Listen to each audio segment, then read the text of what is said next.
Hey friends, welcome back to the Self-Sufficient Sister. Today we're in my living room, just hanging out on my couch. I am part of a church that sometimes you get asked to speak in front of the congregation, and it's my turn today. So I wanted to make a quick video of what I'm going to be sharing with my congregation today. It is a lot about faith. And so I won't be posting videos a ton like this on my channel, but I did want to share this talk. So I love the process of planting something small, caring for it, and watching it grow. You start with something tiny and simple, a seed that doesn't look like much, and over time, if you water it, protect it, and give it sunlight, it becomes something beautiful and full of life. The interesting thing about seeds is that they spend a lot of time in the dark before they ever poke through the soil. You have to trust that something is happening underneath, even when you can't see it yet. And to me, that's exactly how faith works. It's easy to have faith when things are going well, when we get our dream job, when we're in a wonderful relationship, when life feels steady and full of joy. But what happens when that dream job slips away? Or when that relationship suddenly ends? What happens to our faith then? That's where the important work begins. Faith that only lasts when life feels when life feels easy, isn't really faith at all. Faith is choosing to trust God even when the future looks nothing like we hoped it would. Hebrews 11:1 teaches, "Now faith is the substance of things hoped for, the evidence of things not seen." A funny little example of this happened in my own backyard. I have a random pumpkin plant growing in a spot where I don't remember planting it, and at first I didn't even notice it. It was just a few leaves popping up out of the dirt in a forgotten and weed-infested corner. But somehow the seed got there, and it had the perfect conditions to sprout. So now I'm watering it, watching over it, and hoping that with time it will grow actual pumpkins. Right now I don't see the pumpkins, but the evidence is in that little plant. I have hope for what it can become, even though it's not there yet. And God sometimes plants things in unexpected places, and He can bring life where we thought nothing could grow. Faith works the same way. Sometimes we don't even know where the seed was planted. Sometimes we don't understand how or why it started growing in the first place. But once it takes root, it's our job to nourish it and trust in what it will become, even if we can't see the end result yet. Ether 12:6 reminds us, "You receive no witness until after the trial of your faith." In other words, we often have to walk through seasons of darkness before we see the light and beauty of God's promises fulfilled.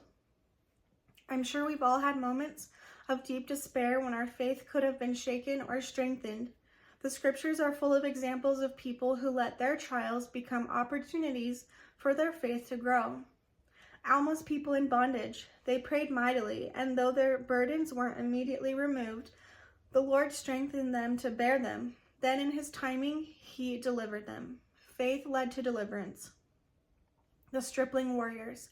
They faced war, but because of their faith in their mother's teachings, they were miraculously preserved. Faith brought divine protection. Nephi building the ship. He faced ridicule and hard labor, but his faith in God's commands enabled him to do something impossible.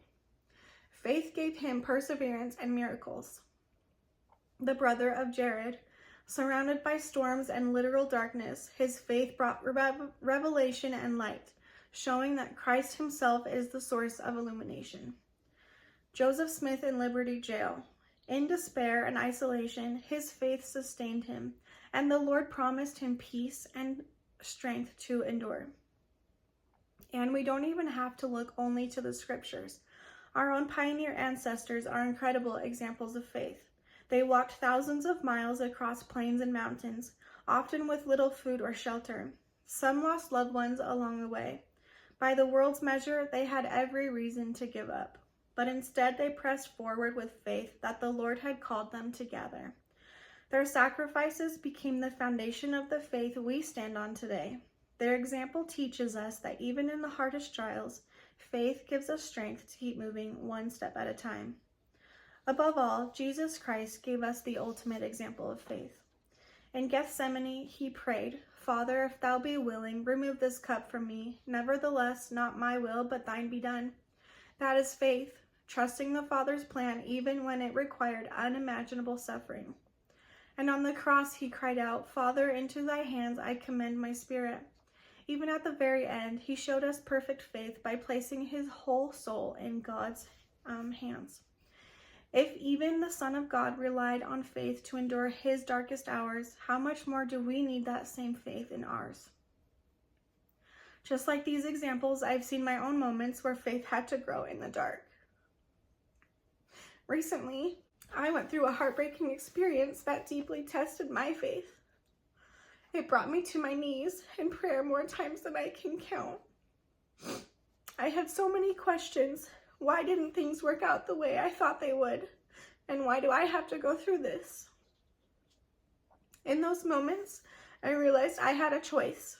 I could let this experience weaken my faith and pull me away from the Lord, or I could plant my feet firmly next to him and let it strengthen me. I chose Christ. And while that hasn't taken away the pain, and I still feel like I'm walking in the dark some days, I found that nothing else brings peace and healing like he does. Some days, planting my feet looks like barely whispering a prayer, or simply opening my scriptures when I feel empty. But I've come to trust that even those small, simple acts of faith matter. They are like drops of water on a seed. I may not see the growth yet, but something is happening beneath the surface, and in time, God will bring it to light.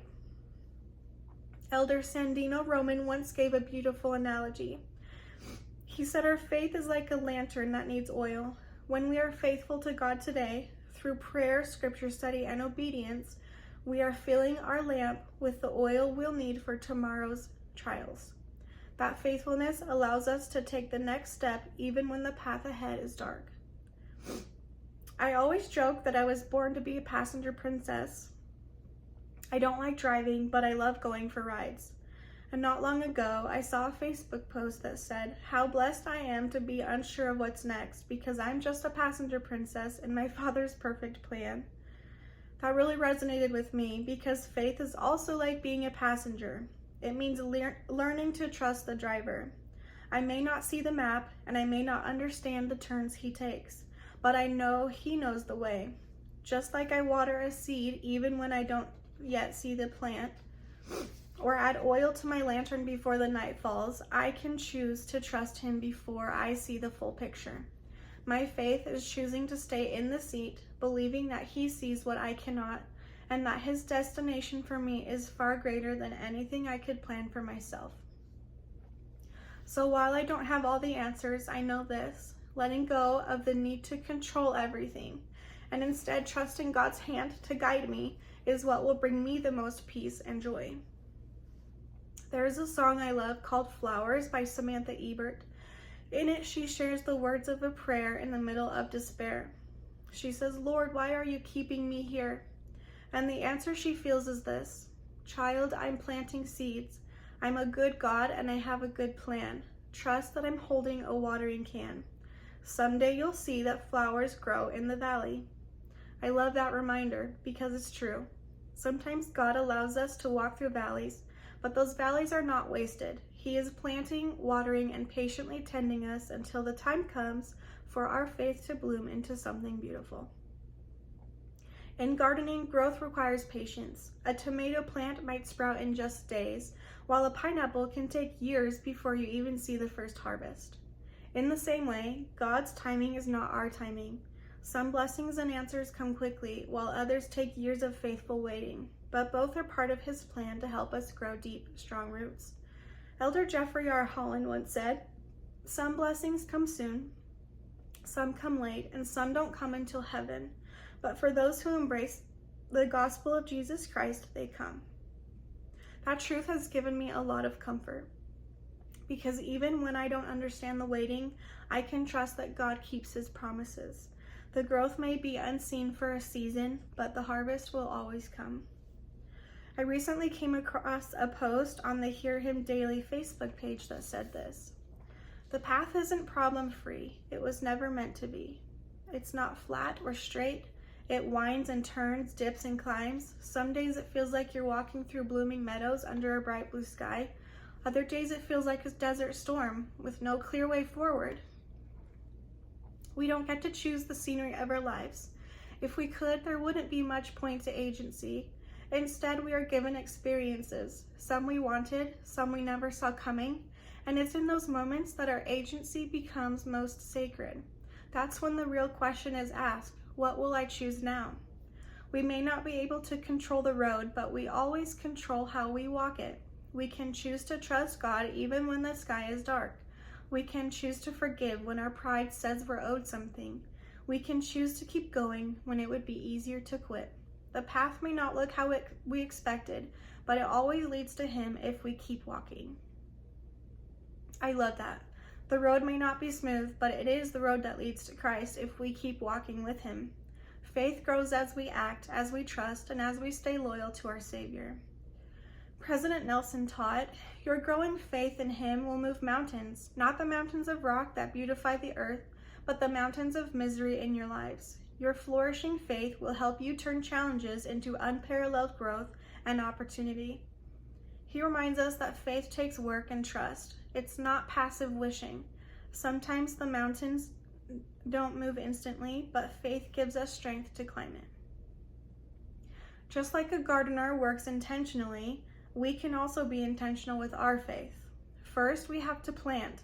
A gardener doesn't get a harvest without putting a seed in the ground, and faith is the same way. Planting is the moment we choose to trust God. When we pray, open our scriptures, or take a small step of obedience, nothing can grow until we take that first step of faith.